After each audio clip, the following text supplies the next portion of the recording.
Nation, and then हमने बात की what is a nation state. National power, balance of power, collective security आज हम करेंगे। नेशनल पावर हमने कल कर लिया था। पावर, नेशनल पावर, पावर से हम नेशनल पावर पे हमने मूव किया था कल। फिर उसमें आगे जो कंसेप्ट है बैलेंस ऑफ पावर है, कलेक्टिव सिक्योरिटी है। कलेक्टिव सिक्योरिटी से एक और जो कंसेप्ट इमर्ज होता है पैरेलली, पीस बिल्डिंग है और सिक्योरिटी डिलेमा है। दोनों बिल्कुल ऑपोजिट एंगल के कंसेप्ट हो जाते हैं, और यहीं आकर जो हमारी फील्ड है वो डिवाइड हो जाती है। बैलेंस ऑफ पावर और कलेक्टिव सिक्योरिटी में की जब हम बात करते हैं तो यहाँ आकर हमारी फील्ड कैसे डिवाइड होती है मैं बताता हूँ। जो जो जो फील्ड पीस बिल्डिंग की बात करती है, उसको हम बोलते हैं कन्फ्लिक्ट एंड पीस स्टडीज, ठीक है। और जो जो फील्ड स्पेशलाइज फील्ड जो बात करती है, जो सिक्योरिटी एस्पेक्ट है, नेशनल सिक्योरिटी है, सिक्योरिटी स्टडीज है। फिर सिक्योरिटी स्टडीज में जाकर जब हम क्लासिफाई करते हैं तब हमारी एक फील्ड इमर्ज होती है डिफेंस एंड स्ट्रेटेजिक स्टडीज। इसका एक ट्री मैं बनाऊंगा, लेकिन अभी नहीं। जब ये पूरा हो जाएगा, जब जो अगला लेक्चर होगा पॉसिबली वो एवोल्यूशन ऑफ सिक्योरिटी स्टडीज के ऊपर होगा और साथ में नेशनल सिक्योरिटी होगा, तो तब I will show you the tree कि कैसे ये फील्ड्स इमर्ज हुई हैं। हमने स्टेट की बात की थी, फिर हमने ट्रीटी ऑफ वेस्टफैलिया की बात की कि उसमें क्या हुआ, जो प्रिंस और जो एम्परर्स बैठे तो उन्होंने किस मुद्दे पर सहमति जताई कि हम संप्रभुता है हम वो एक्सेप्ट करते हैं, एक दूसरे के स्टेट में, एक दूसरे के राज्य में हम दखल अंदाजी नहीं करेंगे।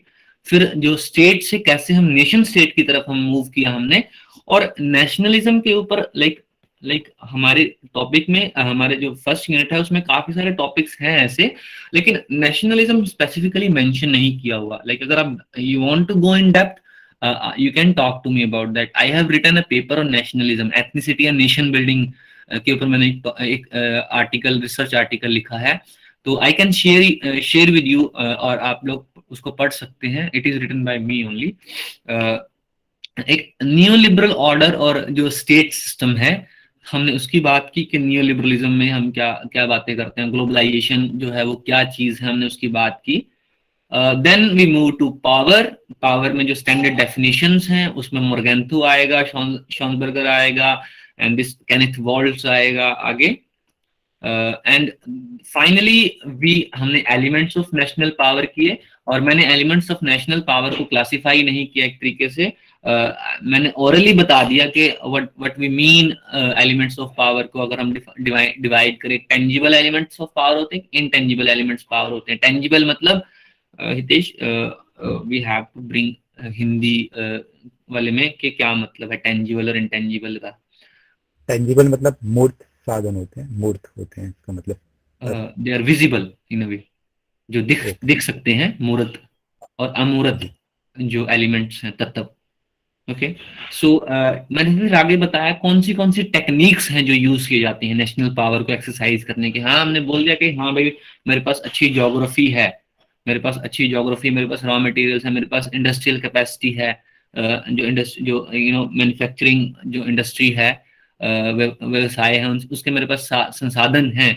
लेकिन उसको कैसे, कौन सी टेक्निक्स के थ्रू यूज किया जाता है, वो है जैसे डिप्लोमेसी है, कूटनीति के थ्रू वो इस्तेमाल किया जाता है। इकोनॉमिक सैंक्शंस के थ्रू आप नेशनल पावर को यूज करते हो। यूज ऑफ फोर्स, आप जो है ना जो मिलिट्री फोर्स हो गया, एंड एक स्पेसिफिकली एक हमारी यूनिट है, is it conflict and peace building के नाम से यूनिट है, वो फोर्थ और फिफ्थ यूनिट है, जिसमें हम बात करते हैं टाइप्स ऑफ वॉर की, और उसके हाफ पार्ट में जो बताया हुआ है कि कंफ्लिक्ट रेजोल्यूशन के कौन से तरीके होते हैं, अगर कहीं कैसे जो समाधान करना है किसी कंफ्लिक्ट का, उसके कौन से साधन है, कौन से तरीके हैं। तो उसमें स्पेसिफिकली हम जो यूज ऑफ फोर्स है उसको डिफाइन अलग से डिवाइड किया गया है 4-5 पार्ट्स में।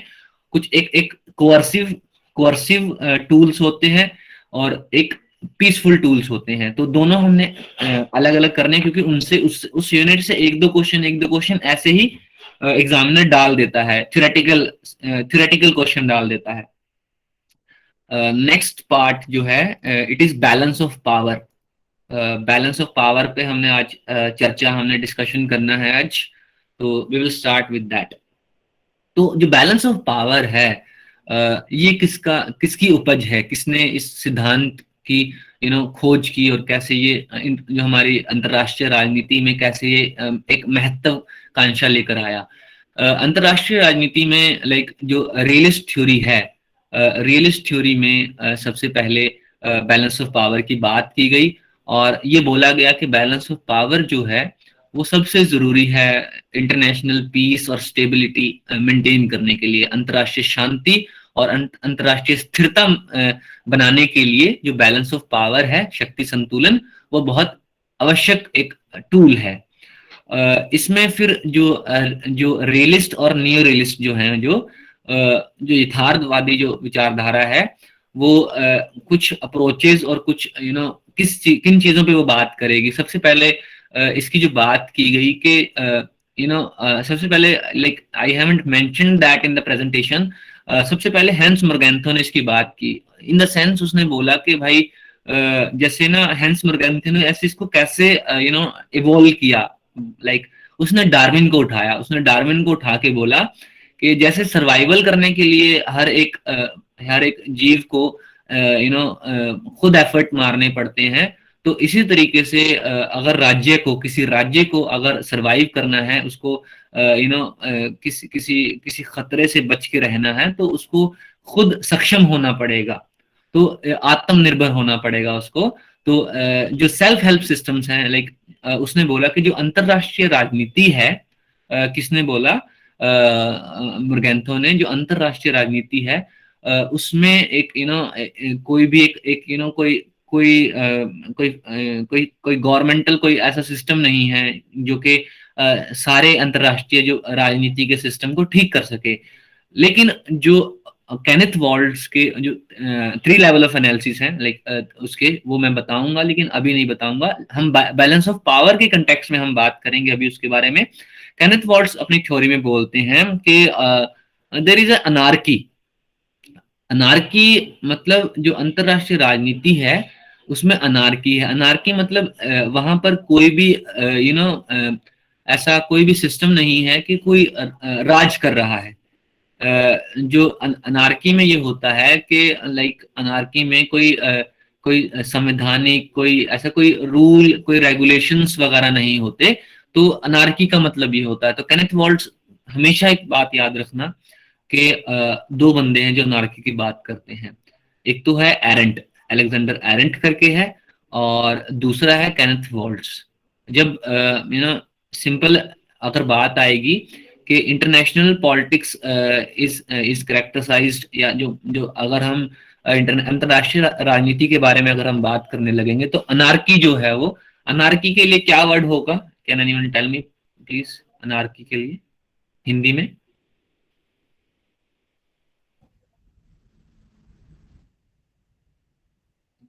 अरे एक तो बता दो कोई। अराजकता। अराजकता, बिल्कुल अराजकता, मुझे भी आ गया याद। तो बैलेंस ऑफ पावर क्या है कि जब ना केनेथ वॉल्ट्स बोलते हैं अपनी थ्योरी में, जब स्टेट देखेगा कि उसके जो सराउंडिंग्स हैं, उसके आसपास का जो सराउंडिंग है, जो आसपास के उसके लाइक स्टेट के आसपास कौन से स्टेट ही होंगे ना, दूसरे स्टेट्स होंगे, तो वो देखेगा कि लाइक उनको देखकर वो अपनी पॉलिसीज को चेंज करेगा। और अगर अपनी पॉलिसीज को चेंज करेगा तो अगर अपनी पॉलिसीज को चेंज करेगा तो जो आपस में जो कन्फिग्रेशन ऑफ पावर होगा, लाइक जो शक्ति की सटीकता होगी, वो देखेगा कि उसमें बदलाव हो रहा है। अगर बदलाव होता है उसमें, तो फिर जो दूसरे जो स्टेट्स हैं, उसके आजू बाजू वाले स्टेट्स, जो लाइक उसकी सराउंडिंग वाले स्टेट, वो भी अपनी शक्ति में कुछ ना कुछ बदलाव करेंगे। तो इससे क्या होता है, जो लाइक जो पावर जो अलग अलग भाग, जो शक्ति जो अलग अलग राज्यों में बटी हुई है किसी तरीके से, उसमें एक बैलेंस, एक संतुलन बनाने के लिए कुछ ना कुछ उपाय करने पड़ेंगे, अगर स्टेट को, अगर राज्य को अगर सुरक्षित महसूस करना है तो। जॉर्ज शॉजनबर्गर जो बैलेंस ऑफ पावर को कैसे डिफाइन करते हैं, he defines balance of power in a way कि जब फेवरेबल कंडीशंस होंगी, फेवरेबल मतलब लाइक जब अनुकूल परिस्थितियां होंगी, तब अलायंसेस और काउंटर अलायंसेस, गठबंधन और प्रति गठबंधन जो है वो एक जो भी जो लाइक स्टेट्स होंगे किसी इंटरनेशनल पॉलिटिकल एरेना में, इंटरनेशनल रिलेशन के एरेना मतलब लाइक दंगल में, तब वही काउंटर अलायंसेस, गठबंधन, प्रति गठबंधन, जो ट्रीटीज हैं, तटस्थ जो होंगी, तटस्थ, I don't know the plural for that, तो जो ट्रीटीज होंगी तटस्थ जो होंगी, लाइक तटस्थता means treaties of naturalisation, neutralisation, neutralisation. Sir संधि होती है सर। हाँ हाँ, आई फॉरगॉट, लाइक मैंने सुना था ये न्यूट्रलाइजेशन तटस्थता को बोलते हैं, लेकिन मुझे लगा ट्रीटीज ही होगा ये। तो ट्रीटीज जो संधियां होंगी, कौन सी संधियां?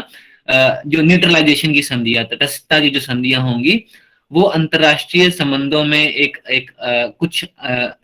कुछ निश्चित मात्रा में स्थिरता पैदा करेंगी, एक सर्टेन अमाउंट ऑफ स्टेबिलिटी लेकर आएंगी। तो ये जो इक्विलिब्रियम है, इक्विलिब्रियम फिर हम बोल सकते हैं कि like it is equilibrium is something जिसमें एक बैलेंस को हम बोल देते हैं कि एक बैलेंस होगा। जैसे लाइक हिंदी में भी अगर इसको ट्रांसलेट करते हो इक्विलिब्रियम को और बैलेंस को, तो एक ही है, मतलब संतुलन बोला जा सकता है। तो इससे एक संतुलन पैदा होगा, बैलेंस ऑफ पावर पैदा होगा, जो ये सारे जो अलायंसेस, जो गठबंधन और प्रति गठबंधन जो होंगे उनसे। तो ये शॉजनबर्गर ने जो बैलेंस ऑफ पावर को डिफाइन करते समय ये बात कही। मार्टिन वाइट क्या बोलते हैं कि इसके बारे में, बैलेंस ऑफ पावर के बारे में, उसने बोला कि उसने दो लैंग्वेजेस में बैलेंस ऑफ पावर को डिफाइन करने की कोशिश की। उसने बोला कि पहली भाषा जो लाइक दैट्स कॉल्ड ग्रोशियन, एक अलग स्कूल ऑफ थॉट है। आयर में नहीं घुसना ज्यादा, बाहर रहेंगे थोड़ा सा। तो उसने बोला पहले अपने डेफिनेशन में कि जब जो पावर है उसका बराबर से विभाजन, लाइक अगर हम अगर शक्ति को हम लाइक समान तौर पे अगर उसको बांटेंगे, वितरण करेंगे उसका, वो पहला उसका एंगल है। दूसरा वो बोलता है कि लाइक कोई भी लाइक जो भी अंतरराष्ट्रीय संबंध होंगे उसमें कोई भी एक स्टेट दूसरे स्टेट पे भारी ना पड़े, like in terms of national power भारी ना पड़े और दूसरों को उससे खतरा महसूस ना हो। तो मार्टिन वाइट ने इन दो जो पिलर्स पे अपनी जो बैलेंस ऑफ पावर को डिफाइन किया।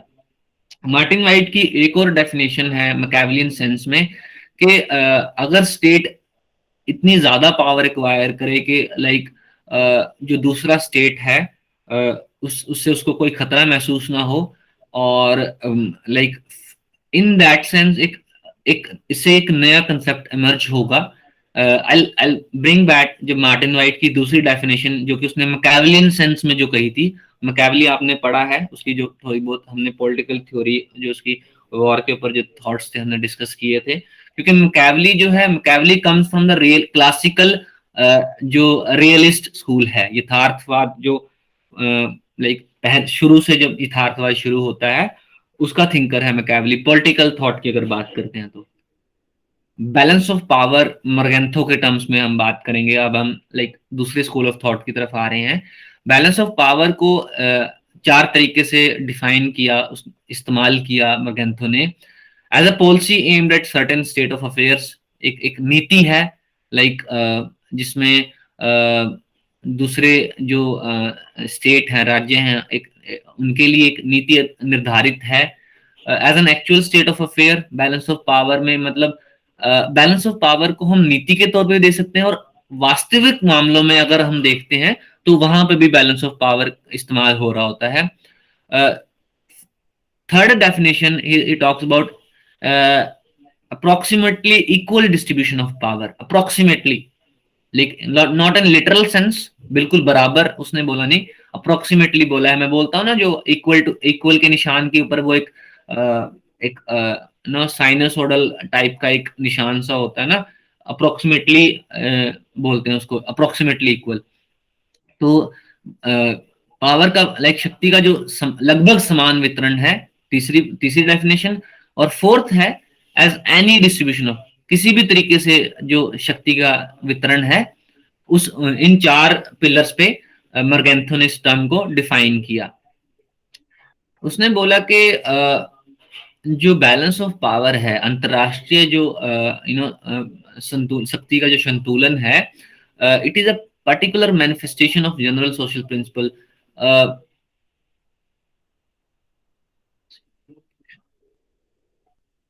तो वो बोलता है कि जो बैलेंस ऑफ पावर है, शक्ति का जो संतुलन है, वो एक सोशल प्रिंसिपल है, एक एक सामाजिक, आम सामाजिक नियम भी है, जिसमें सोसाइटीज जो हैं, लाइक बहुत सारी सोसाइटीज होंगी और वो अपने आप में ऑटोनमस यूनिट्स होंगी। ऑटोनमस यूनिट्स मतलब जैसे हमारे अंतरराष्ट्रीय राजनीति में बहुत सारे स्टेट हैं, वो ऑटोनमस यूनिट्स हैं, राज्य जो हैं वो ऑटोनमस यूनिट्स हैं, लाइक वो इंडिपेंडेंट है, उनके लाइक उनके जो निर्णय होंगे उनको कोई और दूसरा राज्य इन्फ्लुएंस नहीं कर सकता। But that is not in literal sense. अगर हम अगर इसके प्रैक्टिकल फिजिबिलिटी के टर्म्स में बात करें, तो जो बैलेंस ऑफ पावर है और जो पॉलिसीज हैं, तो उनकी क्या ख्वाहिश रहेगी, उनकी क्या कोशिश रहेगी, जो मतलब जो इंटरनेशनल सिस्टम जो है वो हमारा स्टेबलाइज रहे। लाइक जो बैलेंस ऑफ पावर है वो एक एसेंशियल, एक आवश्यक स्टेबलाइजिंग फैक्टर के तौर पर वो काम करता है,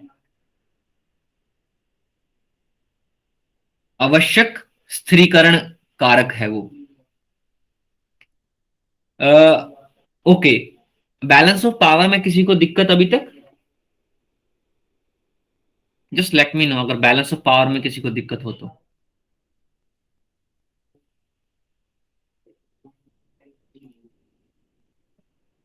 इन IR पीपल रन अवे।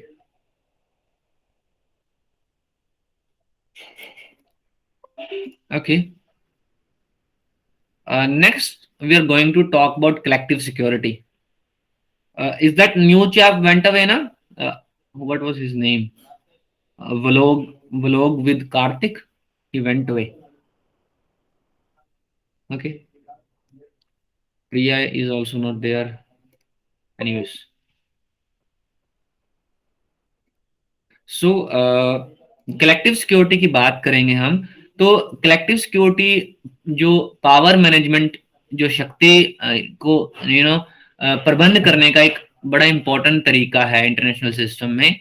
और कलेक्टिव सिक्योरिटी जो है, लाइक सिक्योरिटी डायलेमा को मैनेज करने का बहुत ही इंपॉर्टेंट तरीका है। सिक्योरिटी डायलेमा की बात करेंगे पहले हम, बिकॉज कलेक्टिव सिक्योरिटी वहीं से लेकर आऊंगा वापस फिर से मैं।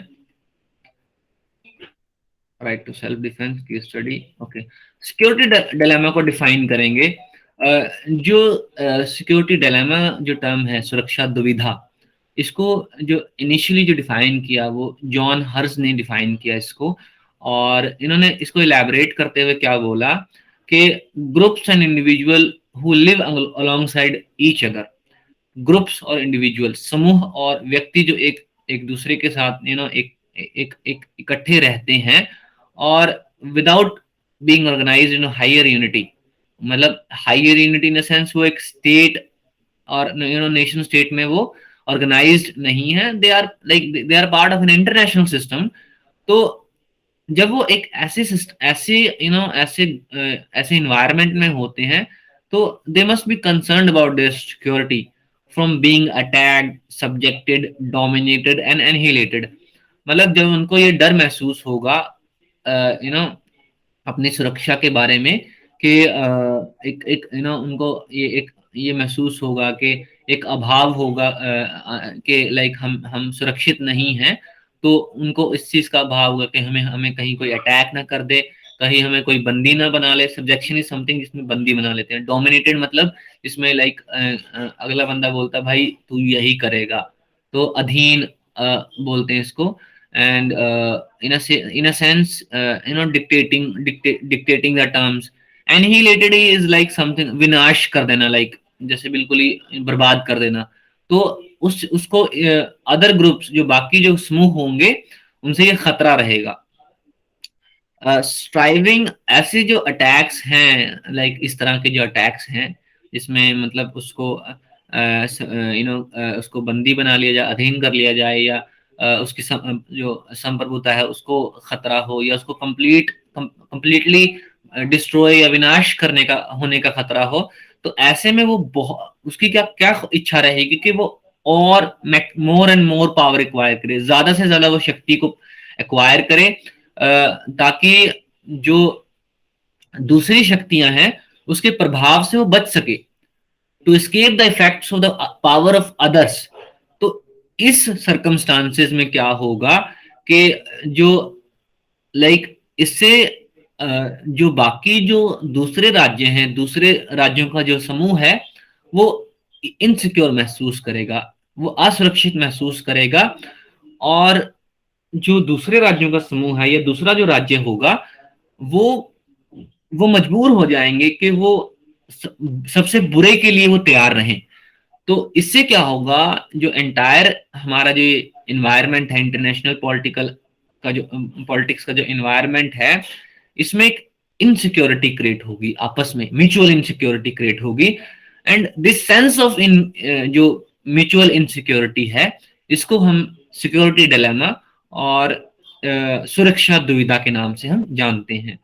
तो ये जॉन हर्स की डेफिनेशन है। डेफिनेशन मोस्टली इस तरीके से डायरेक्टली तो नहीं पूछी, लेकिन you have to be prepared. I don't want you to be guys कि ऐसा हो कि डेफिनेशन आ जाए और भाई ये तो पता था सिक्योरिटी डिलेमा जॉन हर्स ने बोला है, लेकिन ये नहीं पता था कि उसने क्या बोला उसके अंदर।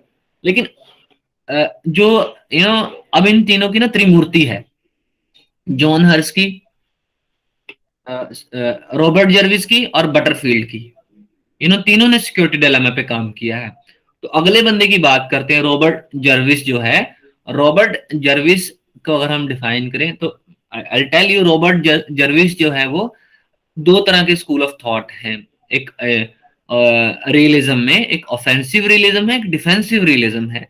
तो रॉबर्ट जर्विस जो है वो डिफेंसिव रियलिज्म में वो उसको डाल दिया जाता है, और वहां उसने अपने जॉन हर्स जो है वो ऑफेंसिव रियलिज्म में आता है, लेकिन रॉबर्ट जर्विस जो है वो डिफेंसिव रियलिज्म में आता है। ये हम जब ऑफेंसिव और डिफेंसिव रियलिज्म अलग से हम जब पढ़ेंगे तब आपको ज्यादा क्लियर होगा कि कैसे ये लोग अलग अलग स्कूल ऑफ थॉट में कैसे डल जाते हैं, कैसे इनको अलग से डिवाइड कर दिया जाता है, क्लासिफाई कर दिया जाता है। तो सिक्योरिटी डिलेमा का जो कंसेप्ट है रॉबर्ट जर्विस का, इट इज मोर ऑफ उसने बोला कि जो स्टेट है वो इस वजह से नहीं वो इस वजह से जो है अपने पावर मैक्सिमाइजेशन की तरफ जाते हैं, क्योंकि उनका जो जो अल्टीमेट जो उनका ऑब्जेक्टिव होता है, फाइनल जो उनका ऑब्जेक्टिव होता है, वो होता है कि खुद की सुरक्षा, खुद की सर्वाइवल की बात करते हैं वो। और ये बात जो रॉबर्ट जर्विस ने है, ये हेंस मोर्गेंतो से उठाई है, ठीक है। लेकिन इसको आगे एक्सप्लेन करके 5-6-7-8 बढ़िया बढ़िया से रीजन देके उसने परोस दिया और बोला भाई हाँ मेरी थ्योरी है, ठीक है। उसने मेंशन कर दिया हेंस मोर्गेंतो को कि हाँ उस बंदे से मैंने शुरुआत की है, लेकिन रॉबर्ट जर्विस ने आगे उसको एक्सपैंड किया और करते करते उसको परोस दिया, ठीक है। इतना याद रखो कि सिक्योरिटी डिलेमा में रॉबर्ट जर्विस बात करता है कि हर स्टेट जो है अपने आप का सर्वाइवल चाहता है, और सर्वाइवल में वो पावर मैक्सिमाइजेशन की तरफ जाता है। तो उसकी मजबूर वो खुद नहीं चाहता था पावर मैक्सिमाइजेशन करे, लेकिन उसकी मजबूरी बन जाती है कि वो पावर मैक्सिमाइज करे, पावर एक्वायर करे, और इस वजह से एक mutual insecurity, mutual security dilemma create हो जाता है। ओके, नेक्स्ट जो बंदा है वो है बटरफील्ड। बटरफील्ड बोलता है भाई जो अल्टीमेट सोर्स क्या है जो सिक्योरिटी डिलेमा का, वो है डर, ठीक है। और वो क्या करता है उसको और अगर डेप्थ में बात करें तो बोलता है कि universal sin of humanity. And what is the universal sin of humanity is that के जैसे हर बंदा जो है वो उसको डर लगता है, हर इंडिविजुअल को डर लगता है कि हाँ कहीं मेरे पे कोई अटैक ना कर दे, कोई मुझे ये ना बोल दे, कोई मुझे बोल दे कि भाई तेरे को क्या आता है। तो इस म्यूचुअल एक एक फियर होता है हर इंसान में, उस that is the ultimate source इस सिक्योरिटी डिलेमा का, वो इंडिविजुअल लेवल पे चला जाता है। और दूसरा के एक अनसर्टेनिटी, अनसर्टेनिटी की बात हमने क्लॉजविट्स वाले लेक्चर में की थी, फोक के बारे में हमने बोला था।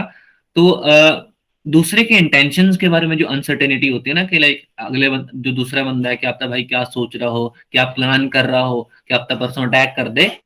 थर्ड जो है इट इज अनइंटेंशनल, मतलब जो सिक्योरिटी डिलेमा है, दोनों में से किसी की इच्छा नहीं होती है कि भाई मैं पावर मैक्सिमाइजेशन करूंगा या मैं दूसरे को डराऊंगा, लेकिन अनइंटेंशनली ये ये सिक्योरिटी डिलेमा क्रिएट हो जाता है। सिक्योरिटी डिलेमा की वजह से कुछ ट्रेजिक रिजल्ट्स, मतलब लाइक वॉर हो जाता है, कंफ्लिक्ट हो जाता है, वो चीजें शुरू हो जाती हैं। It can be exaggerated by psychological factors. इसको अगर like psychological factors like news हो गया, प्रोपागंडा हो गया, या किसी की आर्मी के बारे में कोई अच्छी न्यूज चल पड़ी, अच्छी डॉक्यूमेंट्री आ गई, भाई चाइना ने तो अच्छे टैंक मैन्युफैक्चर कर लिए हैं, या पाकिस्तान ने तो अच्छे जहाज इंपोर्ट कर लिए हैं चाइना से। तो ये जो साइकोलॉजिकल फैक्टर्स हैं, इसकी वजह से ये और भी बढ़ जाता है।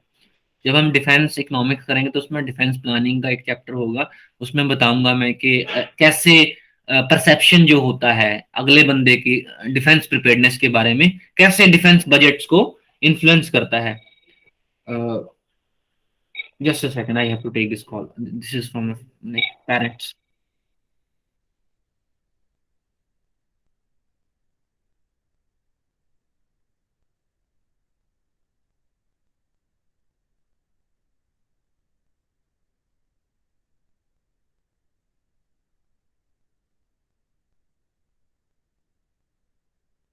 सो this was about security dilemma, हमने बात की।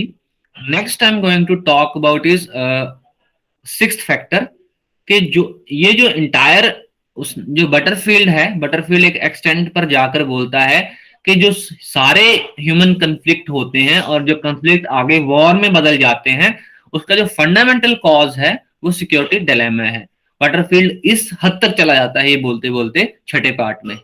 ओके, तो बटरफील्ड के बारे में भी एक हल्का सा आइडिया लेके, मैंने बोला ना कि अनइंटेंशनल की बात कर रहा है, अनसर्टेनिटी की बात कर रहा है, साइकोलॉजिकल फैक्टर्स की बात कर रहा है।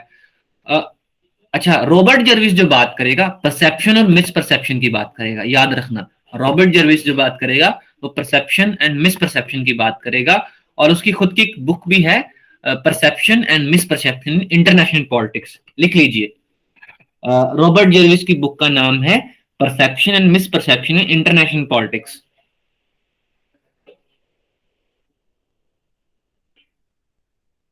रॉबर्ट जर्विस के बारे में हमने बात कर ली है कि लाइक मिसपरसेप्शन की बात करता है, इमेज हॉस्टिलिटी की बात करता है, और जो कैनेथ वॉल्ट्ज ने बोला ना अनार्किक सिस्टम है, उसकी भी बात करता है वो, कि लाइक इंटरनेशनल जो सिस्टम है, इंटरनेशनल पॉलिटिकल जो सिस्टम है, उसमें अनार्की है। हितेश, मेरा लास्ट वाला मिस हो रहा है मेरे ख्याल से, हिंदी हिंदी वाला निकल आने की वजह से I am not able to find like that. Anyways, तो जो इंटरनेशनल पॉलिटिकल सिस्टम है, जो इंटरनेशनल रिलेशन का जो हमारा जो स्ट्रक्चर है, वो अनार्किक है, उसमें अराजकता है। उसको ब्लेम करता है। फिर जो मिसपरसेप्शन जो क्रिएट हो जाता है जो उनके बीच में, नेशन स्टेट्स के बीच में, उसको उसको उसको एज अ कॉज के तौर पे रॉबर्ट जर्विस एम्फसाइज करता है। ओके,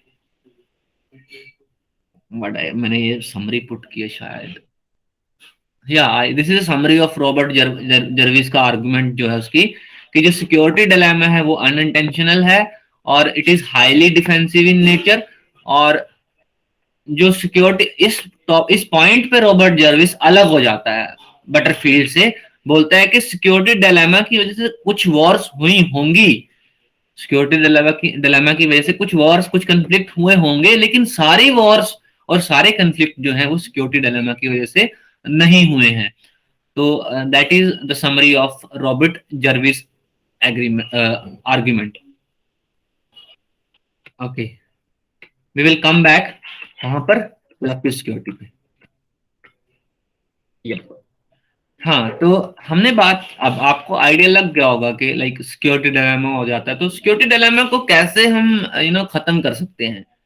बैलेंस ऑफ पावर के पैरेलली जो है वो कलेक्टिव सिक्योरिटी है। तो जो कलेक्टिव सिक्योरिटी सिस्टम है उसको उसको एक इम्प्रूवमेंट के तौर पे पढ़ा जाता है। जो बैलेंस ऑफ पावर वाला जो सिस्टम है, जो कि जिसमें बहुत सारी इनसर्टेनिटी है, लाइक वो एक तरीके से अनरियलिस्टिक है, जिसको अवास्तविक बोलते हैं, या इनएडुकेट मतलब अपर्याप्त जिसको बोलते हैं। किस चीज में अपर्याप्त है वो, जो अंतरराष्ट्रीय सुरक्षा जो है उसके प्रबंधन प्रबंधन में वो अपर्याप्त है और अवास्तविक है वो। I am learning these Hindi words no, very good. Next is collective security definition. Collective security को डिफाइन करते समय जो जॉर्ज शॉजनबर्गर क्या बोलते हैं, it is a machinery for joint action to prevent or counter any attack on an established international order। क्या बोला है कि एक स्थापित अंतरराष्ट्रीय व्यवस्था पर किसी भी हमले को रोकने या उसका मुकाबला करने के लिए एक संयुक्त कार्रवाई के लिए जो मशीनरी है, उस तरीके से इसको परिभाषित किया उन्होंने। How does Morgenthau classic going to define this. Morgenthau बोलते हैं, लाइक मोरगेंथो ने तो भाई साहब A B C D E F G H I J K तक बात की, और बोला कि अगर ए जो है वो बी की सिक्योरिटी को थ्रेटन करता है, लाइक एक तरीके से खतरे के तौर पर ये उभर के आता है ए बी के लिए, तो जो बाकी जो है कौन कौन, C D E F G H I J K, ये सारे क्या करेंगे, ये सारे इकट्ठे होंगे और बोलेंगे भाई साहब वो जो है ना ए, वो खतरे, वो डरा रहा है, किसको डरा रहा है, बी को। चलो इकट्ठा होते हैं, इकट्ठा होके हम जो है कुछ ना कुछ बी के बिहाफ पर, बी के पक्ष में आकर हम कुछ करते हैं। और जो ए है, अगर वो बी की रक्षा को अगर खतरे में डाल रहा है, तो जो ए है वो इनकी रक्षा को भी खतरे में एक तरीके से डाल रहा है, क्योंकि कलेक्टिव सिक्योरिटी को एक मशीनरी, एक जॉइंट मशीनरी के तौर पे उसको जाना जाता है, जॉइंट एक्शन मशीनरी के तौर पे जाना जाता है। तो लाइक आगे इसको डिफाइन करते time I will tell you कि जो one for all for one वाला जो फंडा है ना, वो उभर के आएगा। तो यूनाइटेड नेशंस के समय, लाइक यूनाइटेड नेशन स्टैब्लिश हो गया, और होते होते फिर लाइक ये कंसेप्ट को पहले पहले इनिशियली ये कंसेप्ट को लाइक इंक्लूड नहीं किया गया था, बट लेटर ऑन इस कंसेप्ट को अडॉप्ट किया यूनाइटेड नेशंस ने, और काफी सारी जो कंफ्लिक्ट हैं उसमें इसका इस्तेमाल किया गया। आई फॉरगॉट जो मैंने one for all for one वाली चीज कहाँ डाली है, या ये रहा लास्ट में। मोरगेंथो ने बोला है कि लाइक वन फॉर ऑल और all for one is the watch word for collective security. जो सामूहिक सुरक्षा का जो पैमाना है, लाइक सभी के लिए एक, और सभी के लिए सभी के लिए एक, और एक के लिए सभी, वो है, वो एक पैमाना रहेगा सामूहिक सुरक्षा का। Computer sucks, I tell you. Working of the collective security system is like, जैसे अभी मैंने बताया कि कैसे काम करता है, I tell you about that, but I sort of मैं राइट टू डिफेंस की बात नहीं करूंगा। पहले मैंने बात की थी कि कोरियन वॉर के बारे में आप लोग क्या जानते हैं, क्या समझते हैं, उसके बारे में पहले थोड़ी सी चर्चा करते हैं।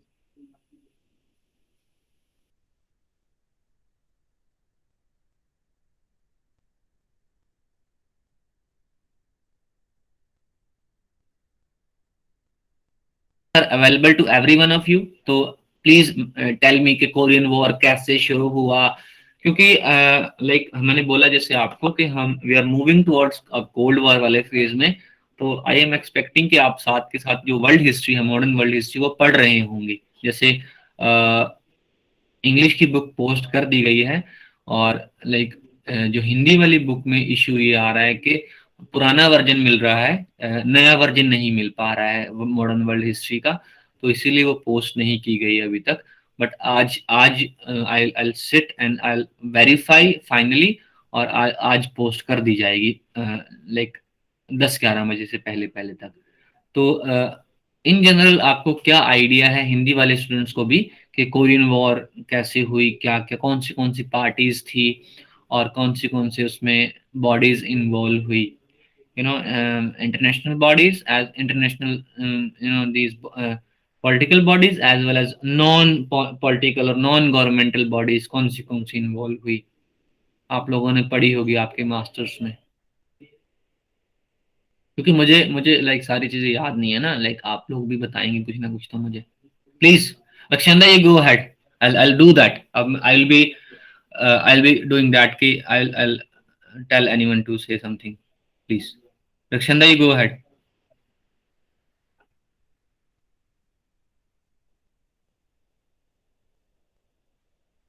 Rक्षंदा, can you hear me? Sir क्या मैं थोड़ा सा बताने की वो करूं सर? हाँ, you start. सर जैसे कोरिया का वर्ल्ड वॉर 2 से पहले था सर, वो जापान के कंट्रोल में था sir.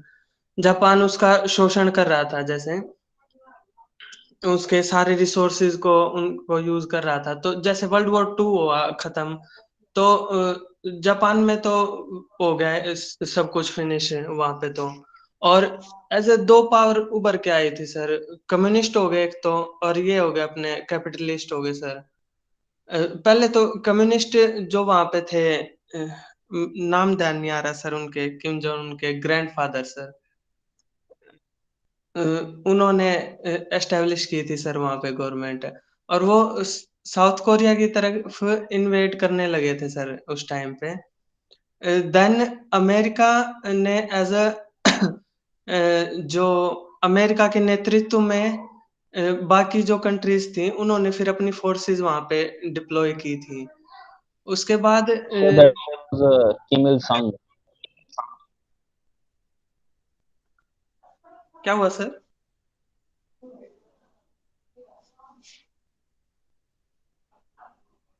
Anyone saying something in between? Sir initial person जो थे सर किम इल संग थे sir. Okay. Let him carry on. Like we will add in the after he completes.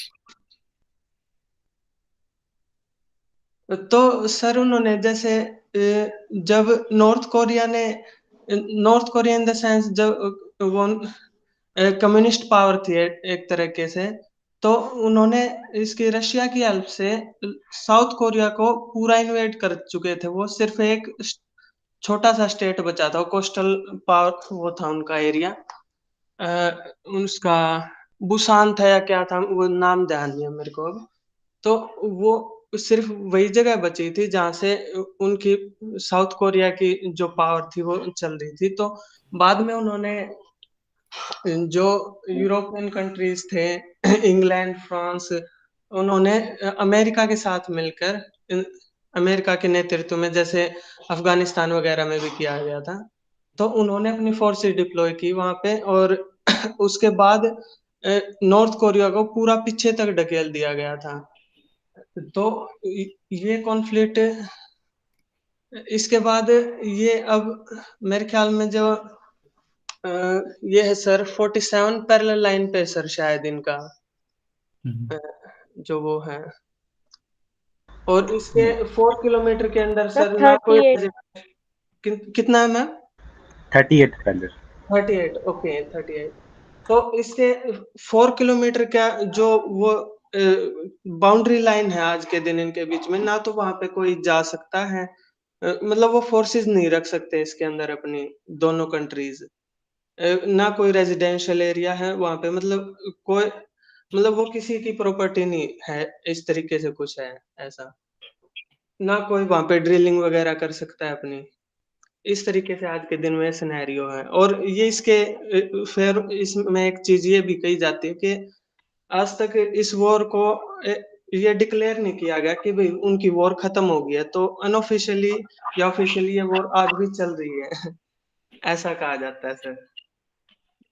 काफी इंटरेस्टिंग पर्सपेक्टिव मोहित ने लाइक दिया इसमें, and I want someone other to bring something else. Shivam, you go ahead. After you, Rakshanda. Shivam, you go ahead about that. Sir after the division sir, जैसे जो north Korea था उस पे sir Chinese और ये Russian influence ज्यादा था, और साउथ पे सर अमेरिकन इन्फ्लुएंस ज्यादा था। सर आज भी वो डिफरेंस Sorry आपको for देखने को interrupting, मिलता है? Shivam. Sorry for interrupting. We will talk about the conflict first. Like जो 50 से 53 तक का जो conflict है ना, उसी में क्या हुआ पहले हम उसकी बात करेंगे. सर अभी अंदर का नहीं पढ़ा है सर उतना। Okay. बिट ऑफ लीडर्स के बारे में कौन कौन था, बिकॉज मेरे ख्याल से मास्टर्स में पूरा लाइक एक यूनिट थी इसके ऊपर, मुझे लगता है हल्का फुल्का आइडिया होगा. सर एक्चुअली हमारे यहाँ सर मास्टर्स में नॉर्थ कोरिया मतलब कॉन्फ्लिक्ट है नहीं सर ये वाला। ओके. तो ये आपको स्क्रीन पे फोटो दिख रही होंगी. This was the person, king Jong Il, ठीक है. किंग शोंग बोलते हैं. लाइक जब लाइक आपने सुना होगा चाइना में ना, जो चाइनीज लैंग्वेज है उसमें एक्सआई को शी पढ़ते हैं, एक्सआई को शी पढ़ते हैं. और इसमें जो कोरियन लैंग्वेज जो है, लाइक आज के टाइम पे नेटफ्लिक्स पे कोरियन जो ड्रामाज है बहुत फेमस हो रहे हैं. तो उन जो I was also watching once ना, मतलब क्रैश लैंडिंग ऑन यू ऐसे करके एक सीरियल था, कोरियन ड्रामा. तो किम जो ये जी होता है ना कोरियन लैंग्वेज में, इसको शो पढ़ते हैं, लाइक किम शोंग इल, ठीक है. तो किम शोंग इल याद रखना, and like that we will be able to remember. Like काफी अलग तरीके से नाम आए तो एक बंदे पे तुक्का जरूर मार देना. वो है लाइक जैसे ना ये जो लाइक इसके फैमिली मेंबर्स है ना सारे, शोंग शोंग फैमिली है सारी. तो ये देखो लाइक इसके जो बेटे हैं कौन कौन है, लाइक ये जो बेटा जो है किम शोंग नाम और किंग शोंग उन है. जो इनिशियली जिस बंदे ने फैमिली जो प्रोमिनेंट बंदा है, लाइक किम शोंग इल, और कभी उसको किम इल शंग भी बोल देते हैं, ठीक है. तो नोटेबली मतलब अगर क्वेश्चन आएगा नॉट इन दैट से, ज्यादा क्वेश्चन ना लाइक इनसे पूछते हैं, सिंगमन री और इनके ऊपर क्वेश्चन ज्यादा आता है. तो I will also gather the names of the people now, just a second. मुझे मुझे सिंगमन री का याद है कि सिंगमन री यहाँ पर एक बंदा था कोई,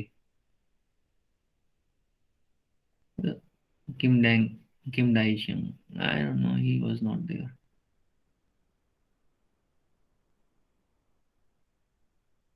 बड़े मुश्किल नाम है भाई, भूल के तो याद नहीं आएंगे अभी.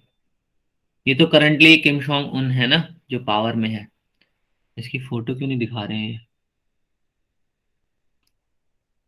हाँ ये रहा भाई, ये किम जोंग उन है. और किम जोंग इल की हमने फोटो देखी थी, वो था ऊपर. अ, ये वाला, ये वाला. This is Kim Jong Il, Kim Jong Il. Okay. तो फोटोग्राफ के साथ याद रखना किम जोंग इल को और किम जोंग उन को, ठीक है.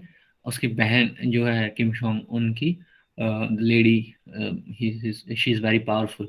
तो शी उसका नाम जो है वो किम यो शोंग, किम यो शोंग, इसका नाम भी याद रखना, ठीक है. तो अल अल अल अल stop in in between Korean war में. कोरियन वॉर हमारा एक अलग पार्ट है, ये नीरज चोपड़ा है. तो लाइक हमारा जो कोरियन वॉर है उसकी जो स्टडी है, हम कैंप्स में जाकर हम दो कैंप्स बना दें. लाइक जो कम्युनिस्ट कैंप था, दूसरा रिपब्लिकन कैंप था. कम्युनिस्ट कैंप में कौन कौन आएगा अगर हम रखें अभी के लिए, तो हम उसमें जो सोवियत सोवियत कैंप है, फिर जो चाइना की कुछ इन्वॉल्वमेंट भी थी काफी अलग तरीके से. जो साउथ कोरियन कैंप है उसमें जो ये जो अलायंस थे, जो like this Britain, France and USA, all of इनकी सभी की फोर्सेस इन्वॉल्व थी. किसी ने इंडिया का पढ़ा है? India North Korean war, sorry Korean war में, कोरियन पेनिसुला की वॉर में इंडिया का क्या स्टांस था? Rakshanda, you want to say something on that?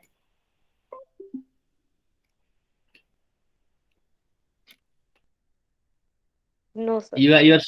You are doing a course on Indian foreign policy ना, you must be aware of India का क्या stance था इस इवेंट में.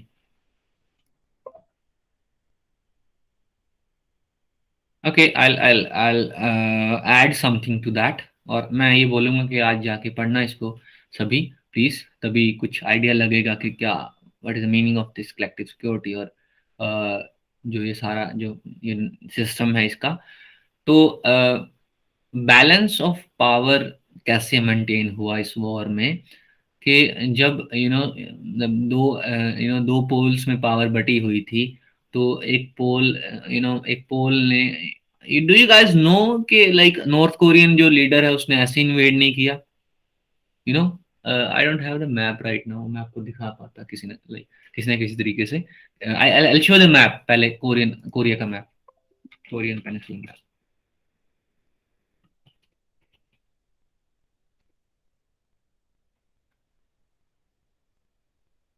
सो this is the map,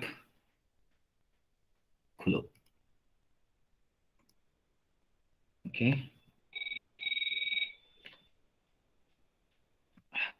this is the Korean peninsula का map जो है। तो आई टोल्ड यू गाइस के लाइक जो इन्वेजन किया ना किसने, नॉर्थ कोरिया में, जो किम जोंग इल ने, वो ऐसे नहीं किया। लाइक उसने जो इन्वेजन किया वो इस तरीके से किया कि लाइक उसको पहले से ही एक एश्योरेंस मिली हुई थी कि भाई तेरे को कोई दिक्कत नहीं है, हम हैं। और लाइक अगर तेरी जो सिक्योरिटी है, या लाइक तेरी जो सवर्निटी है, उसको जो दूसरी पार्टी है, रिपब्लिकन जो पार्टी है, जो like you can say that US, Britain and France जो है, वो उसको थ्रेटन नहीं कर सकते। तो जो फोर्सेस लैंड हुई, लाइक आई टेल यू कि कहां तक कब्जा कर लिया था नॉर्थ कोरियन जो इन्वेजन था उसने, सियोल वाज आल्सो स्वेप्ट। इतना पार्ट जो है, लाइक इतना पार्ट है, इतने पार्ट तक जो है वो इन्वेजन हो चुका था। लाइक इसमें सियोल सियोल का कुछ हाफ जो है वो येलो सी साइड वाला जो हाफ है, और like you can see, I can, if I can zoom that I can show you. एक जगह है इंकियन करके, इंकियन, INCHIEON, इंकियन। यहां पर जो है वो फोर्सेस ने एयर लैंडिंग की। कौन सी फोर्सेस ने? यूएस के साथ जो अलाइज जो फोर्सेस थी, उन सब ने यहाँ पर एयर लैंडिंग की, और फिर जो है पुश किया। पुश करते करते इधर से साउथ कोरियन की जो फोर्सेस हैं उन्होंने साथ दिया, और पुश करते करते ये जो हल्का हल्का सा डॉटेड डॉटेड डॉटेड सा दिख रहा है, this is called as 38th parallel. अब 38th पैरेलल इसको क्यों बोला जाता है? कैन एनीवन टेल मी, जिसने 38th पैरेलल बोला है उनमें से किसी ने, please? I think I have told you in the previous classes also.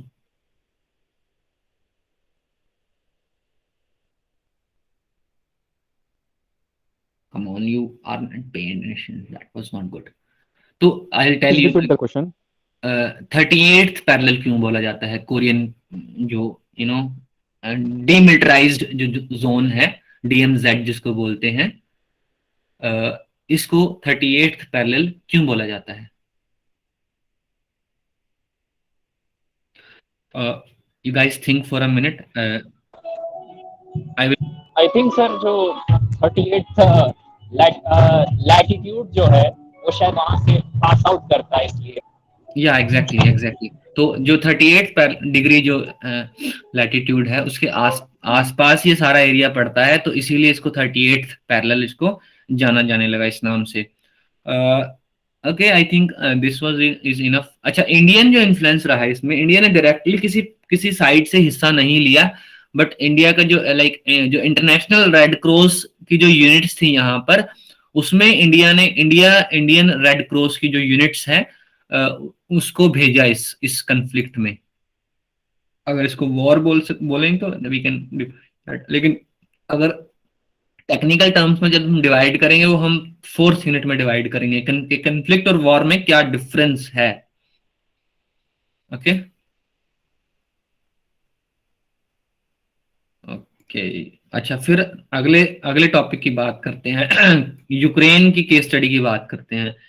तो मैंने आपको टाइम भी दिया था, आपने अगर उस टाइम में भी पढ़ लिया होगा तो काफी कुछ आप बताएंगे।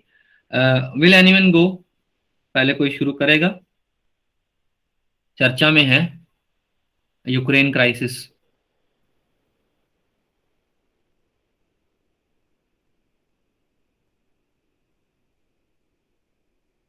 I have यूक्रेन क्राइसिस से सर मेरा आज का एक छोटा सा वो भी है सर क्वेश्चन। जैसे हम कलेक्टिव सिक्योरिटी की बात करते हैं सर, तो यूक्रेन जैसे अब उसमें नाटो में इंक्लूड होने के लिए जो कर रहा है, उसी के इर्द गिर्द सारा ड्रामा हो रहा है। तो मतलब रशिया वो अकेली पावर है और वो उन सारी कलेक्टिव कंट्रीज से नहीं डर रहा, क्योंकि जो जर्मनी वगैरह में गैस पाइपलाइन वगैरह का इशू है, मतलब कोई कंट्री उसके विरुद्ध नहीं बोल रहा। सिर्फ अमेरिका डोमिनेट कर रहा है कि भाई नहीं इसको इंक्लूड करेंगे, रशिया कह रहा है नहीं करने देंगे। तो सर इसको बताओ थोड़ा सा कुछ।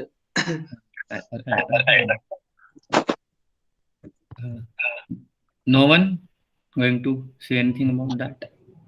सर जो यूक्रेन है वो सर रशिया के साउथ वेस्टर्न बॉर्डर जो है उस वाले एरिया में लाई कर रहा है। जैसे कि जानते हैं सर 1991 में जब सोवियत यूनियन का विघटन हुआ था, तो उसके बाद जितने भी देश निकले उसमें से सर मैक्सिमम जो है नाटो के मेंबर्स ऑलरेडी बन चुके हैं।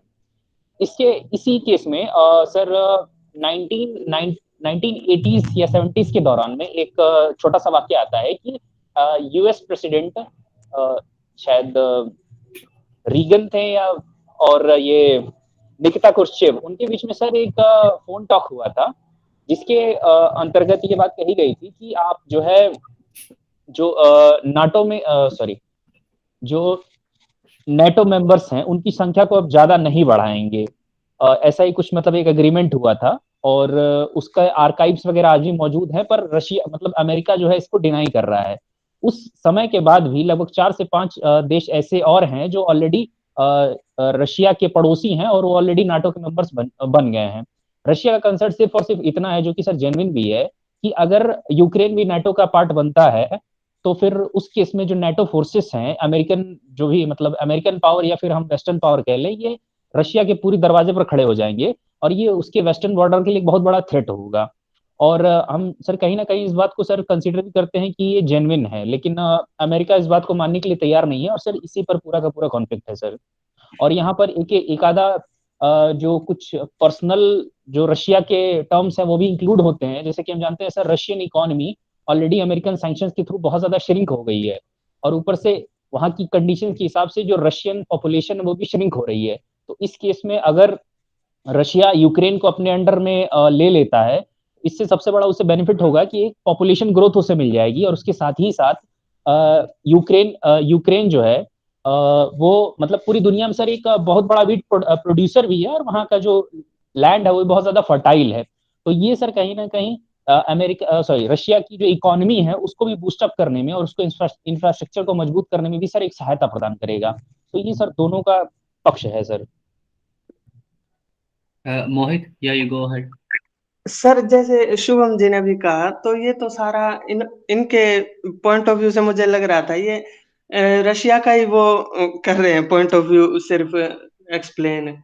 क्योंकि सर जैसे ऐसे इन्वेड करने को तो हम भी पहले, पाकिस्तान भी हमारा पार्ट था, बांग्लादेश भी था, ऐसे हम इन्वेड करने लगे तो सबके अंदर सर।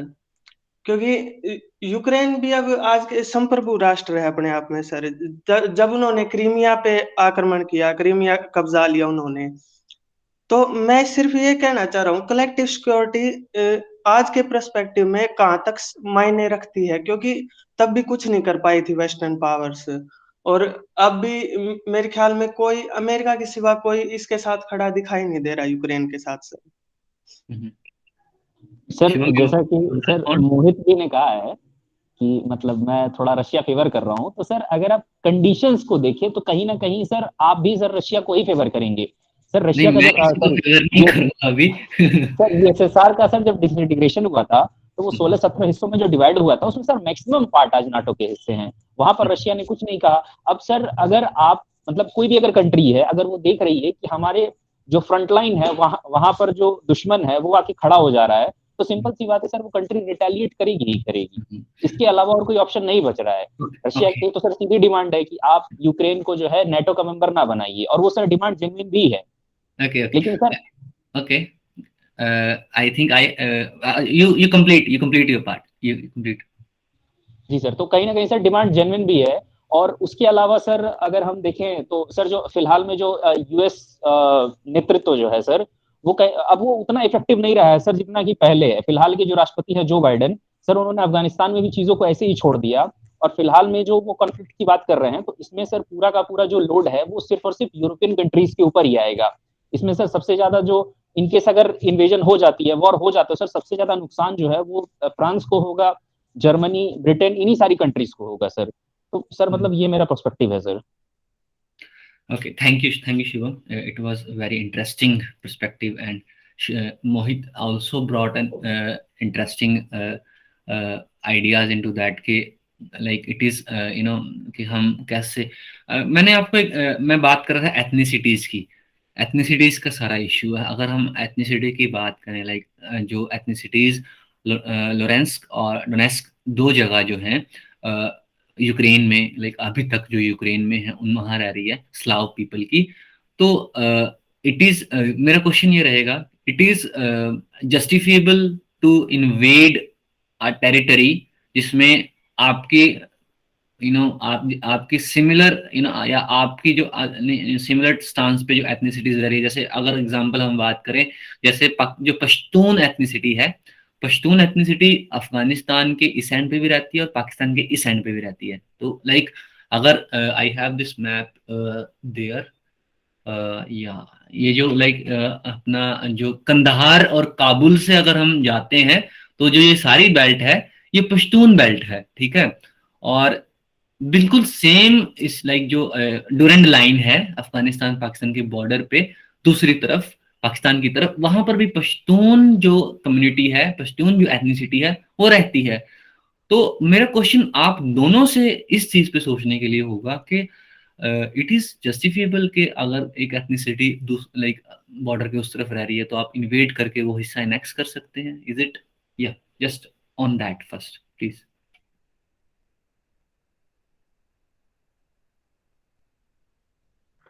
सर जो इन्वेजन का पर्सपेक्टिव सर जो आपने दिया है सर, अकॉर्डिंग टू मतलब मेरे हिसाब से सर इन्वेजन का पर्सपेक्टिव सर वहीं तक वैलिड है जहां तक हम ये देख सकें कि वो जो इथनिसिटी है क्या हमारी जो सोशल इंटेग्रिटी है या फिर जो हमारी सिक्योरिटी है उसको थ्रेटन करती है कि नहीं करती है। अगर सर ये थ्रेटन करती है तो उसके अगेंस्ट में हमें कुछ ना कुछ तो एक्शंस लेना ही पड़ेगा, और अगर कुछ ऐसा नहीं है तो सर नॉर्मल कंडीशन में ये जो एनेक्सेशन है वो किसी भी तरीके से सर सही नहीं होगी। Mohit, you want to say something?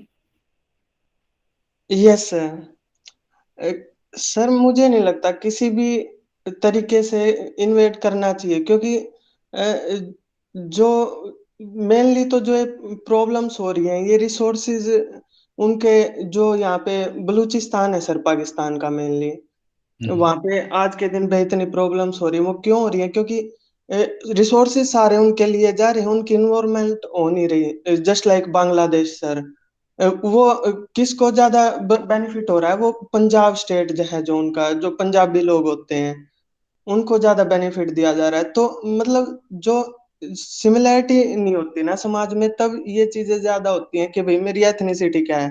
अब हम लोगों को कोई प्रॉब्लम नहीं है हम किसके साथ रह रहे हैं, क्यों रह रहे हैं, ठीक है सर, क्योंकि हम रिसोर्सेज हमारे पास, एजुकेशन है हमारे पास। जब ये चीजें कम हो जाती हैं तो फिर एथनिसिटी बाद का पॉइंट हो जाता है सर, फिर वो आगे आ जाता है हमारे। एग्जैक्टली मैं ये नोशन मैं लेकर आऊंगा। जैसे जो मोहित ने बताया, थोड़ा सा कंसेप्चुअली फ्रेम करके बताता हूँ कि अगर हम आज एथनिसिटीज को पढ़ें, लाइक जो भी अलग अलग अगर आपको एथनिसिटीज का सबसे जबरदस्त अगर केस स्टडी पढ़नी है तो युगोस्लाविया का जो फ्रेगमेंटेशन है उसके ऊपर पढ़िएगा। चेकोस्लाविया युगोस्लाविया का जो फ्रेगमेंटेशन है उसके ऊपर पढ़ना। मेरे पास दोनों पेपर्स हैं, आई सेंड यू, अगर किसी को पढ़ना है तो काफी अच्छी अंडरस्टैंडिंग बनेगी एथनिसिटी के ऊपर। एथनिसिटी अगर लाइक किसी जगह पर, अगर मैंने कल एक क्वेश्चन आप लोगों को बोला था एथनिसिटी के ऊपर, कुर्द जो लोग हैं, कुर्द जो एथनिसिटी है वो एक नेशन में क्यों नहीं बदल पाई, अपने आप को एक नेशन के तौर पे क्यों इमर्ज नहीं हो पाए, और अगर नहीं हो पाए तो वो एक एक उनकी एक आइडेंटिटी आज के टाइम पर भी है, और वो क्यों है? why they are prevalent as an entity? As ethnic entity, बड़ी प्रोमिनेंट एथनिक एंटिटी है कुर्द्स लोग। और ये सर्च करना, वो ये आर्टिकल, ये असाइनमेंट साथ के साथ लिख के रखा करो, लाइक एक पेज पर कि हाँ ये काम मुझे करना है, ये चीजें मुझे लिखनी है, एक नोटबुक लगा लो इस चीज की, अगर अच्छे से पढ़ना है इस कोर्स को। ऐसा नहीं है कोर्स मैं पढ़ा के चला जाता हूँ खत्म हो जाता है, कोर्स आपके साथ तब तक चलेगा जब तक आप काम करोगे। तो जो अगर हम सर एथनिसिटी की बात, sir yes Rakshanda go ahead. Sir Kurd लोगों का ऑटोनोमस रीजन है इराक में? They have a control, they have a control some part of Iraq, जिसमें कुछ रीजन उनके पास उनके कंट्रोल में है, बट उसकी जो लेजिटिमाइज खुद को वो नहीं कर पाया है। लेजिटिमेशन, लाइक जैसे आज के टाइम पे अगर हम बात करते हैं अफगानिस्तान में, तालिबान अपने आप को लेजिटिमाइज नहीं कर पाया है अभी तक। तो इन द सेम सेंस मैं ऐसे डायरेक्टली रिलेट नहीं कर रहा हूँ उस ग्रुप को उस ग्रुप के साथ, बट मैं जब इशू जब लेजिटिमेसी का आता है, कुछ को खुद को वैधानिक तरीके से इंटरनेशनल सिस्टम में आप रिकॉग्नाइज करवाते हो, उसके लिए बहुत सारी एक प्रोसेस है। लाइक अगर जब हम साउथ एशिया की तरफ आएंगे तब हम बात करेंगे कि कौन सी वो प्रोसेस है, लेकिन वो चीज अभी कुर्द नहीं करवा पाए हैं, कुर्द पीपल जो है वो नहीं करवा पाए हैं। तो they are maintaining an autonomous region पे control, but they don't have a nation, there is a difference in that. तो एथनिसिटी पे हम बात कर रहे थे कि लाइक क्यों इन्वेड नहीं कर सकते। अच्छा, अब मैं दूसरे एंगल में बात करता हूँ, ठीक है। मैं बोल देता हूँ कि जो एथनिसिटीज है ना यूक्रेन में दोनों, जहाँ लाइक अलग अलग रीजन है, just a second, I have to take this 1 minute, just 1 minute.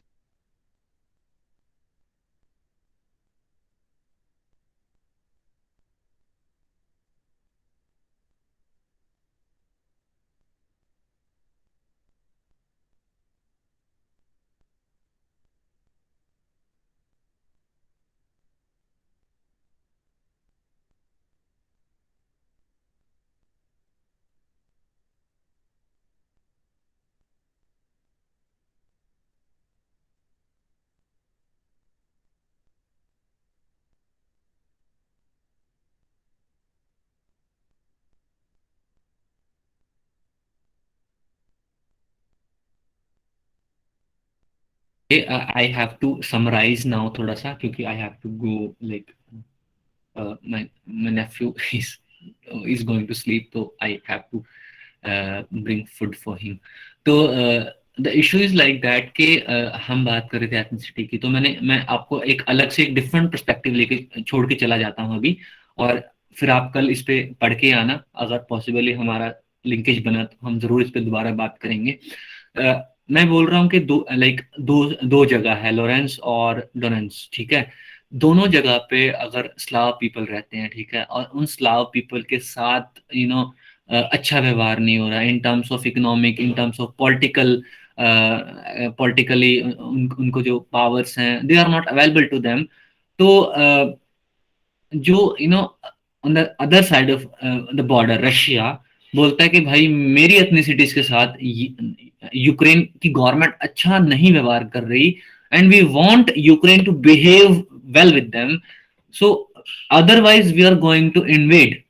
तो जब ये मिन्स्क वाला, जब रशिया ने पहली बार 2014 में जब इन्वेड किया ना, तो उसने यही बोला कि if they are not going to treat them equally, we are going to make Ukraine treat them equally. That was the stance of Russia at that time. और मिन्स्क अकॉर्ड आप पढ़ोगे डिटेल में, अगर पढ़ोगे, अगर डिटेल में नहीं कम से कम 13 पॉइंट्स 12 पॉइंट जो 12 पॉइंट्स अगर पढ़ोगे, you will have an understanding कि उसमें उसने बोला कि भाई I want equal treatment of these people. जो आसपास की जो दोनों बॉर्डर्स के आसपास जो मिलिट्री की जो डिप्लॉयमेंट है, अदर सॉर्ट ऑफ डिप्लॉयमेंट्स जो है, मर्सनरीज की डिप्लॉयमेंट्स हैं, वेपन्स की डिप्लॉयमेंट है, तो वो हटाने में भी मिन्स्क अकॉर्ड लाइक इम्पॉर्टेंट है। लेकिन अब एक एंगल पे मिन्स्क अकॉर्ड है जिसमें ये बोला गया कि Ukraine will not be a part of any collective defence organisation और collective security organisation in a way. लेकिन अब इस पे स्टांस क्या होगा, नाटो के मेंबर्स का खुद का क्या स्टांस होगा, ये बड़ी इंपॉर्टेंट चीज है। ये चीज मैं चाहता हूं कि आप लोग एनालाइज करें। I'll put I have put those NATO के members, और ये क्वेश्चन NATO के members कौन कौन है कौन कौन नहीं है European countries, that is very important right now. अब बहुत इंपॉर्टेंट हो जाएगा, लाइक पिछले टाइम से इंपॉर्टेंट था और अब बहुत ज्यादा इंपॉर्टेंट हो जाएगा। तो गेट एन आइडिया के who is a member of NATO और who is not a member of NATO in Europe, at least बिल्कुल क्लियरली यूरोप का मैप लो, बनाओ उसको, बना के ये देखो कि कौन से नाटो कौन से नहीं है, एक चीज। दूसरा, अब आई हैव पुट जो इंपॉर्टेंट, जो मुझे लगता है इस गेम में, जो गेम चल रहा है लाइक ईस्ट यूरोप में, उसमें कौन से इंपॉर्टेंट प्लेयर्स हैं। Russia is a player, Ukraine is a player, NATO is a player, OCSC is a player, Germany, France, Britain, USA, they are all players. How they are players, I tell you. अभी शुभम ने बात की gas pipeline की बात की। ये जो gas pipeline है, this is bringing gas, gas का जो इशू है, this as a fuel, gas का जो यूज है in European society is very important one. और लाइक अब यूएसए ने जो बिडेन ने जैसे कैसे थ्रेट किया इनिशियली रशिया को कि जो पाइपलाइन अभी तक बिछी नहीं, नॉर्ड स्ट्रीम की बात कर रहे हैं, वो नॉर्ड स्ट्रीम जो गैस पाइपलाइन है, वो जो बिछी नहीं अभी तक, बोल रहे हैं कि हम रोक देंगे, उसको बंद कर देंगे, या हम उस पर सैंक्शंस लगा देंगे, या हम आने नहीं देंगे। तो that is it's a blank threat एक तरीके से, जो बाइडेन ने दिया वो काम नहीं किया। और लाइक फिर बोल रहे हैं कि हम लाइक नाटो अपने ट्रूप्स भेजना शुरू कर रहे हैं। आज के टाइम पे मैं आपको एक और बात बताऊंगा कि यूक्रेन में जो है मर्सनरीज, जो रेंटेड जो सोल्जर्स होते हैं, रेंटेड जो आर्मी होती है, जो आप अपने उनको सैलरी देते हो, they are not part of your country, but आप उनको सैलरी पे रखते हो। एक बड़ी प्रोमिनेंट मर्सनरी आर्मी वहां पर डिप्लॉय है भी। तो रशिया इज सेइंग कि हाँ, हम अपनी जो 1 लाख की जो आर्मी है उसको वापस लेके जा रहे हैं, और नाटो अलाइज जो है वो बोल रहे हैं कि we are going to de-escalate the situation. लेकिन बार बार जो बिडेन है, लाइक एज ऑफ नाउ जो बिडेन और ब्रिटेन ने, दोनों का यही स्टांस है कि भाई Russia is going to invade, and the entire world media which is sponsoring the western notion, वो यही दिखा रहा है कि Russia is going to invade. But 3 बंदों की बात करूंगा। French president Emmanuel मैक्रन went, he met Putin and said, like एक बड़े से टेबल पे उन दोनों की फोटो आ रही थी, लाइक एक बहुत बड़ा लंबा सा टेबल है, एक साइड पुतिन बैठा है, एक साइड में फ्रेंच प्रेसिडेंट इमैनुअल मैक्रन बैठा है, और like they are discussing. And उसकी जो लाइक फ्रेंच प्रेसिडेंट ने बोला कि भाई जो मिन्स्क कोड है उसके मुताबिक आप जो सिचुएशन है उसको डी एस्केलेट कीजिए, उसको सॉल्व करने की कोशिश कीजिए, पीस बिल्डिंग की कोशिश कीजिए। सेम स्टांस जर्मनी का है। जर्मनी बोल रहा है कि एक एंगल पे थ्रेट भी कर रहा है, दूसरे एंगल पे बोल रहा है कोई बात नहीं। थ्रेट कैसे बोल रहा है कि Russia will face heavy consequences. अब लाइक एक वर्ड है जिसमें बहुत सारी चीजें इन्वॉल्व की जा सकती हैं। एक बात, जो नॉर्थ स्ट्रीम का जो प्रोजेक्ट है यूरोपियन यूनियन में, Germany is a big player. Germany जब से EU से ब्रिटेन भागा है तब से Germany is a most prominent player European union में। तो वो चीज बहुत समझने की, अगर नॉर्थ स्ट्रीम यूरोप में आ रहा है तो उसके ऊपर जो जर्मन चांसलर है, ये जर्मन जो लीडरशिप है, उसका बहुत बड़ा इफेक्ट रहेगा। Germany is saying one thing, and Germany is also talking about Minsk Accord. Turkey, one more member of NATO, he is saying that कि the entire जो प्रोसेस है it should be according to Minsk Accord. क्यों?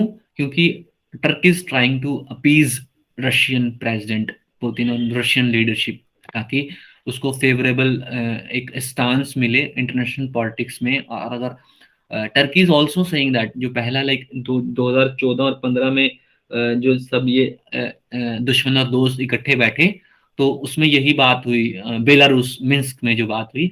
अब Turkey बोल रहा है कि आप बेलारूस में मत बैठो, वो थोड़ा यूक्रेन के पास पड़ता है, आप ऐसा करो मेरी कैपिटल में आओ, अंकारा में, वहां बैठकर बात करेंगे।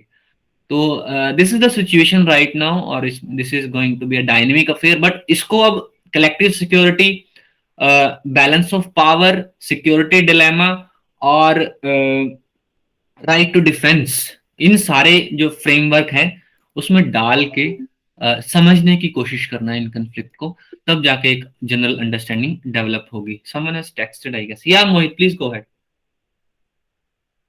सर जैसे मैं ये समझने की कोशिश कर रहा हूँ कि जैसे नाटो का जो मेन मोटिव था वो कलेक्टिव सिक्योरिटी ही था सर. तो जैसे अब रशिया का ही मान लीजिए, ब्रॉडर व्यू में देखिए, ये नहीं एथनिसिटी वगैरह को छोड़ के कि वो कर रहा है इन्वेड, अगर यूक्रेन को छोड़ के किसी और नाटो कंट्री में, तो कंट्रीज अपना पहले नेशनल इंटरेस्ट देख रही हैं. जैसे जर्मनी है, फ्रांस है, वो पाइपलाइन की सुविधा देख रही है पहले अपनी, है ना सर. हाँ. तो आप हम कैसे कह सकते हैं कि कलेक्टिव सिक्योरिटी एक इफेक्टिव टूल है आज के टाइम में सर? नो, अगर लाइक जो नाटो की ट्रीटी है ना मोहित, पहले मैं यूएन का बताता हूँ ना. यूएन के 2 चार्टर हैं, लाइक अंडर आर्टिकल 51 और आर्टिकल 52. लाइक आर्टिकल 51 में स्टेट्स हैं राइट, लाइक कि वो लाइक इंडिविजुअली अपने आप को, इंडिविजुअल अटैक है या फिर एक कलेक्टिव अटैक होता है किसी भी आर्म्ड अटैक के अगेंस्ट, वो खुद को सिक्योर करने के लिए वो एक्शन ले सकती हैं. दूसरा आर्टिकल 52 है कि रीजनल अरेंजमेंट और रीजनल एजेंसी बनाई जा सकती है अगर कोई ऐसा इवेंट आता है जहां पर इंटरनेशनल पीस एंड सिक्योरिटी को थ्रेट पहुंचता है. तो उसी के फ्रेमवर्क में NATO as a collective security body, as a collective defence body, I will tell you the difference आगे के लेक्चर्स में कि what is the difference exactly. तो इन मैकेनिज्म नाटो है, नाटो में अगर कोई कंट्री अगर it becomes a part of NATO, तो नाटो हैज अ थिंग कि लाइक अगर उस पर अटैक हुआ तो नाटो के सारे members are going to defend that country and going to attack the invader. One thing, अगर यूक्रेन नाटो की लाइक 2014 में क्या हुआ कि लाइक अब Russia doesn't have an understanding कि रशिया हैज एन अंडरस्टैंडिंग कि जो नाटो है अपने आप को जब तक नहीं पुश कर सकती जब तक यूक्रेन जो है अपने आप को एक्सीड नहीं करता, अपनी जो फोर्सेस हैं, जो इंटायर फ्रेमवर्क है अपनी सिक्योरिटी एजेंसीज का, वो नाटो के फ्रेमवर्क में नहीं लाता, तब तक नाटो कंट्रीज यूक्रेन को बचाने के लिए नहीं आएंगी. तो 2014 में जो क्रीमिया में उसने इन्वेड किया, इन दैट एंटायर फियास्को, और फिर लाइक जो उसके ऊपर सैंक्शंस बेशक लगे, लेकिन फिजिकली कोई बचाने नहीं आ सकता जब तक नाटो का मेंबर यूक्रेन नहीं बनेगा. और जो डेवलपमेंट है नाटो के ऊपर, कौन सी कंट्री है, लिटानिया, लैटविया, ये कंट्री दो तीन कंट्रीज हैं एग्जैक्टली. तो यूक्रेन के ऊपर बेलारूस है, बट उसके बेलारूस के आजू बाजू में जो लिटानिया, लैटविया जो कंट्रीज हैं, इनमें लाइक बेलारूस में भी एक कन्फ्लिक्ट चल रहा है, अगर आप लोग अंडरस्टैंड करेंगे. बट आई होप मैंने मोहित को ये समझा, ये जो डाउट है कि you are right about that कि वो अपने इंडिविजुअल नेशनल इंटरेस्ट देख रहे हैं हर नेशन स्टेट, लेकिन जो उनकी रिस्पॉन्सिबिलिटी है एज अ रीजनल बॉडीज को प्रिजर्व करने की, नाटो को, यूरोपियन यूनियन को. नाटो जो है एक सिक्योरिटी बॉडी है, सिक्योरिटी ऑर्गेनाइजेशन, और यूरोपियन यूनियन एक जो इकोनॉमिक ऑर्गेनाइजेशन है. तो इनके एक अपने खुद के पैरेलल गोल्स हैं, जो अगर लाइक एकदम इकोनॉमिक सेंस, अगर नेशनल इंटरेस्ट के सेंस में बात की, तो जो वो यूरोपियन यूनियन का पार्ट बन गया. लेकिन अगर नाटो को लाइक अगर नाटो को एक्सीड करता है यूक्रेन, तो they have to come to protect Ukraine, they have to send their forces legally. I am talking legally here. Okay, I have to leave now because I have to go. I told you already. So अगर कुछ और बचता है तो just send me a voice note. I will respond to that. I'm Hitesh. Yes, sir.